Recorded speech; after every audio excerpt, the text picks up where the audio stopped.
Ruel Tarayaw, K5 na yan. Pero paano sinalalapit? Okay, hello? Yes, K5 Eileen, dumulog na nga sa tanggapan ng National Bureau of Investigation ang ilang individual na binubuo ng mga mangingisda, manggagawa at pamilya ng mga overseas Filipino worker na nabiktima ng modus na mala-ala Ponzi scam sa Bataan. Umabot sa mahigit 250 katao ang umunay na nabiktima nga nitong Spati Pay scam na ang modus ay makinig lang sa musika na may subscription plan na ang bawat halaga na ibabayad ng mga miyembro ay may katapat umunang porsyento na maaaring doblado. Ayon dito kay Pastor Michael Miguel at kanyang mga kasamaan, isa sa mga biktima aabot umano sa mga halagang 50 million pesos itong natangay ng mga scammer.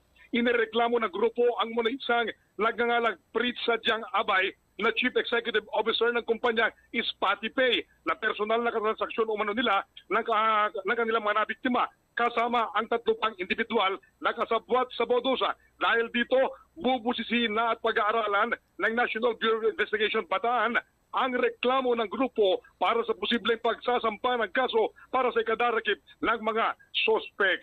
Ang balitang ito ay hatid sa inyo ng Mighty C. Para sa pang-araw-araw na pangangailangan, uminom ng Mighty C, the Alkaline Vitamin